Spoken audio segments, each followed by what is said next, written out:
Greetings, and welcome to the How We Do Digital Ministry podcast. I'm Christopher Harris, founder of Faith Growth. You can find us at faithgrowth.com. At Faith Growth, we help our church clients build their digital presence and interact with their communities online. On this podcast, I have a conversation with a church leader and ask them to share how they do digital ministry in their community. Today, I am talking with Pastor Richard Hong from First Presbyterian in Englewood, New Jersey. Rich, would you please introduce yourself and tell us how you do digital ministry? Yes, absolutely. Thanks. First of all, thank you, Christopher, for having me. I'm really honored to be your guest today and to have this conversation. And I'm the pastor of the First Presbyterian Church of Englewood, New Jersey. We're right outside New York City. And my background was actually in software before I went to seminary. So I have a tech background. And I guess my basic philosophy toward tech in terms of ministry is simply that it's a part of our lives. And so if the church is going to be relevant, it has to meet people doing things the way they're used to doing them in their day-to-day lives. And so if to have an environment that was devoid of tech would actually make it something that they weren't used to and maybe wouldn't feel relevant. So to try and make the gospel, try and make the church relevant, we use the tools that they're used to. Oh, I like that. I mean, for me, the big thing that I enjoyed about COVID in the church was that I felt like, because I've been in technology myself for years. My mother was an engineer and I got my first computer in like 82 when I was a little kid. But so I felt like, hey, the church finally has come to my community where I hang out, where I'm comfortable. And it's like, now this part of my life is here too. And I loved it. And that's been one of the small positive thing that's come out of COVID in the church. So yeah, I agree. We have to be where people are. I liked how you said that, how they're used to interacting with the world. It's not just, that's how they interact with the world. And right. It's kind of foolish to think that it's not a way that they can interact with God. So, in your ministry this last year, I'm sure that y'all had to make lots of changes and things. What was something unexpected that happened as far as, technology and, maybe unexpected good or unexpected bad as far as doing digital ministry in this past year? I would say it really broadened our perspective in a lot of ways because we had been live streaming for several years before COVID, and we had transitioned primarily, or at least pushing heavily, online giving since 2014. Mm-hmm. So we had the infrastructure of online giving and live streaming there. But what we actually learned when we were all in on online worship because of COVID was how incomplete our offerings had been. And so we realized that there was a huge difference between broadcasting worship and creating worship for broadcast. And so we had to make that shift as COVID began.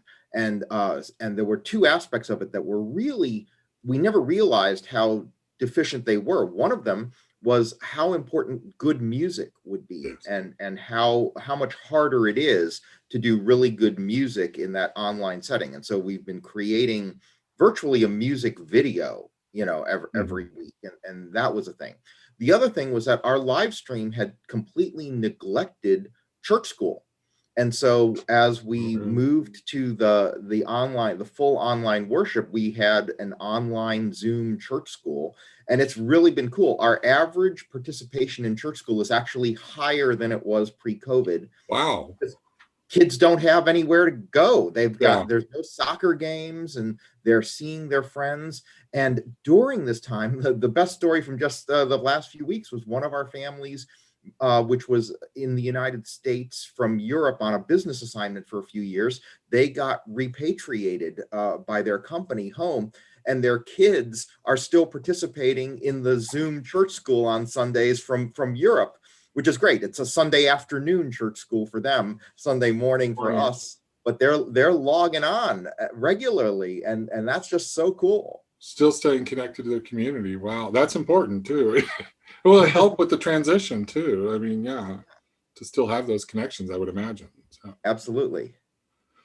Well, I like what you said about, kind of the deficiencies that you found in your live stream, because this is something that I've been wondering a lot about as, I've heard a lot of churches talk about maybe a hybrid approach as they're able to come back into buildings and do worship in place and and online. And so, and I guess one of my concerns has been, there's a little bit different, like you said, broadcasting worship versus producing worship for broadcast. So how have y'all thought about that at your church in Englewood, and what are y'all's plans as you try to, doing online and in person? Yeah, the plans are still evolving a little bit because there's going to be some synchronization. One of the models that I like to think about actually is watching a baseball game on TV. I'm a big baseball fan. And it's the same event at the same time and two completely different ways of experiencing it. When you're in the stadium, there's an ambiance, but your view is also limited. You only have that one view from the seat, and the field seems really far away, and you may not even know what's going on. At home, you've got close-ups and instant replay and announcers. And so they're two very different ways of experiencing the same essential event at the same time live. And so I'm not wedded to hybrid per se, which too often I think is simply trying to end up with a least common denominator in some ways of what's optimal. So what we're going through and unpacking is really a series of questions, like what is the optimal in-person experience? What is the optimal online experience? And we're prepared to try and put things together in such a way that maybe there will be some things that are live that we've also pre-recorded in advance for the online worship. Maybe there are some things that have to be in common. For example, during our worship, even though it's on a live stream and not Zoom, people text in their prayer requests and I read them on the live stream and we pray them as a community. That's a common touch point that has to remain, all right, because that's how the community really feels connected to one another. At the same time, there may be other things that need to be done separately. We've heard a lot of negative things from educators about hybrid classrooms where half the students are online at the same time that half the students are in the classroom. So we're not convinced that a hybrid church school model is going to be optimal. That may actually end up as two different things. On any given Sunday, we may have an online church school class and an in-person church school. So we're working out the mechanics of that. There may be some technical issues about how we synchronize, how we time. Certainly during this period of doing worship for online, everything has been so much more precise in terms of timings and things like that. And so we're having a more tightly planned service. And so we're trying to figure out how we're going to bring that forward in a coordinated way. But we are going to be perfectly willing to do things that are best for the respective in worship environments, because even if the people are going back and forth week to week between in-person and online, their expectations of what the experience should be will differ depending on the mode they're experiencing it in. Yeah, no, I really appreciate your analogy, because it's because I've been trying to find the analogy in the baseball analogy of that experience in the stadium versus that experience at home is very good. And I am not a big sports person, so I hadn't even thought about that, but I think you're exactly right. That is two distinct ways that people enjoy experiencing that, that event. And I think that's a good model as we think about it, because there is a different way it's experienced and produced. And I also think it's wise that you're asking those questions of, okay, these are the two populations that we're going to serve, and how can we do it best, instead of, like you said, that kind of middle ground that's probably not good either way, the hybrid. So no, I think you've given us a good way to frame that and to think about how that might work in individual congregations. I really appreciate it. And also, I believe that some people are thinking too much in terms of those two populations being statically distinct without understanding that the people will be going back and forth between them weekly. I think relatively few people will be online all the time, and maybe more than the online all the time, but it will still be a minority of people who are every week in person. and the majority of persons are going to be going back and forth. Yeah, I like that. I mean, well, and I wonder, do you think, in recent years, we've kind of seen that every week attendance kind of became every other week attendance for some people, Right. and even maybe once a month attendance. And by kind of having these two populations where they can go back and forth, I wonder, do you think we might see between the two, we might see some of that attendance increase again because they have two different modes that they could attend worship. Yes, and I think the key of what you just said is you used the word attendance, counting the online people as attendance. Mm-hmm. And so what's really kind of interesting as you talk to people is if you mention the idea that maybe half your people will be online and half your people will be in person, listen to so many pastors who will refer to that as their attendance going down. Mm-hmm, mm-hmm. Yeah. Okay.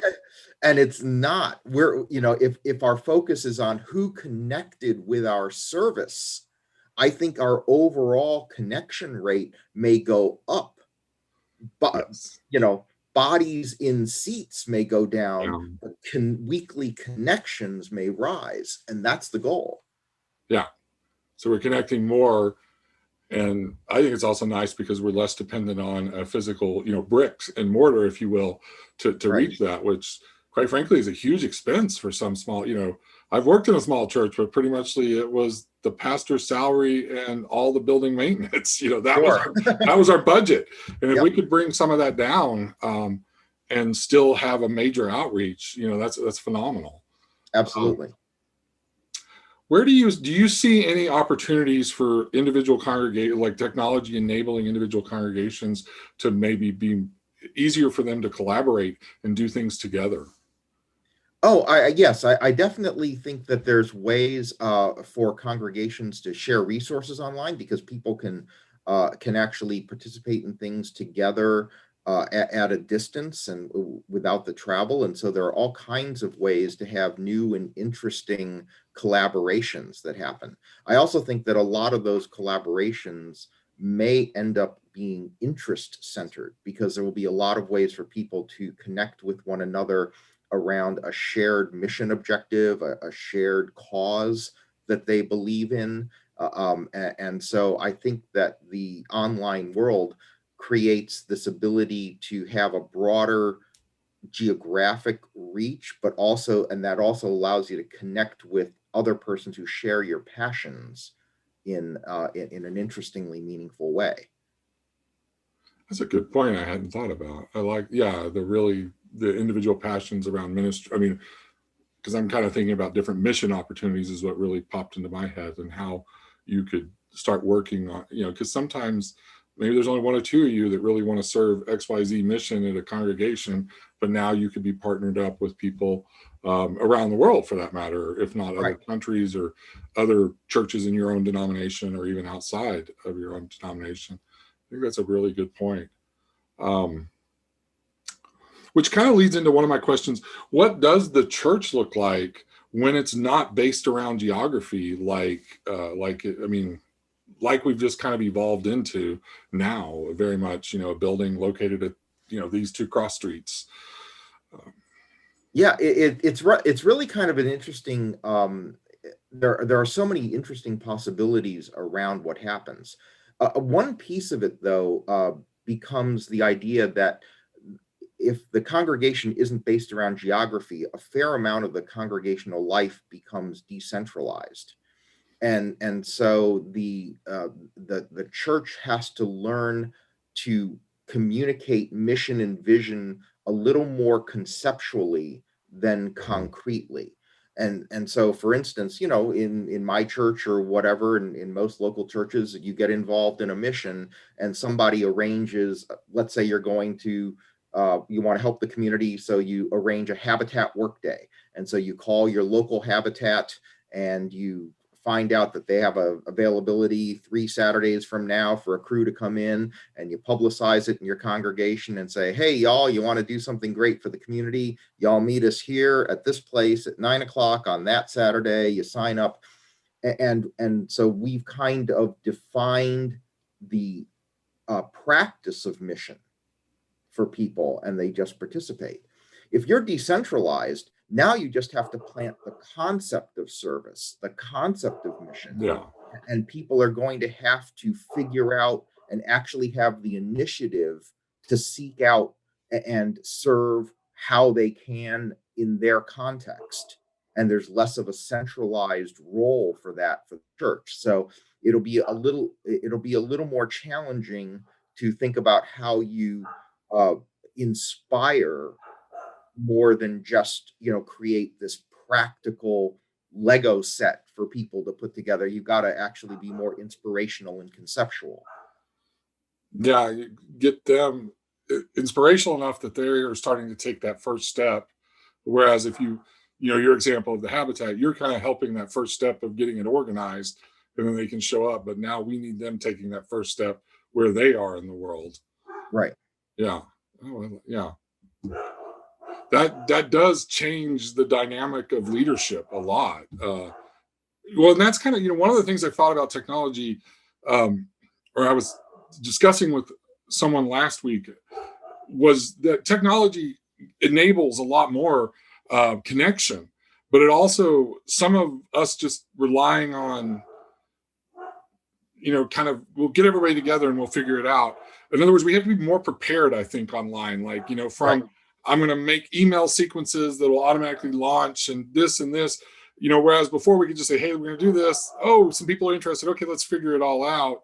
And I mean, this is, yeah, we have bigger reach, but we have to, from a leadership standpoint, we're going to have to get our act together a little bit ahead of time. Absolutely. Yeah. Um, so tell me then, what do you think the church may look like in 5 years or 10 years from now? Oh gosh, I think a lot of the things that you notice in COVID were simply that existing trends accelerated. Yeah. Okay, I mean, Zoom existed before COVID, Mhm. Instacart existed before COVID, and so trends accelerated, and so I think the same kinds of macro trends are simply going to accelerate post COVID. And some of the macro trends in the church were that the critical mass you needed to survive was increasing. Um, and that's the same happened for stores and all those kinds of things. I do believe that there will be some changes in terms of the building will no longer be Sunday dependent. I actually think that church buildings will need to be much more community focused and be a center of community outreach. I can imagine the church building 10 years from now is a building that's vibrantly active except on Sunday. Someday. Oh, wow. That Monday through Saturday, that church is just the hub of doing outreach into the community as a mission center. And on Sunday, the building's quiet because everyone's home watching the service online. Right, yeah. Okay. They're kind of taking that true Sabbath right there. We're Right. gonna rest. Yeah, Right. we've been busy all week. Yeah. I think what we talked about a little bit ago with churches being able to connect around a shared mission focus, I think smaller churches are going to find that they really only survive as a true boutique church, just like small stores can't be department stores. Yeah. Okay. A small store survives because it's known and it does a couple of things incredibly well, and it's known for doing those things. Yeah. And so small churches can't really do that well because there just aren't enough people close by to be able to get a critical mass out of a really small focus.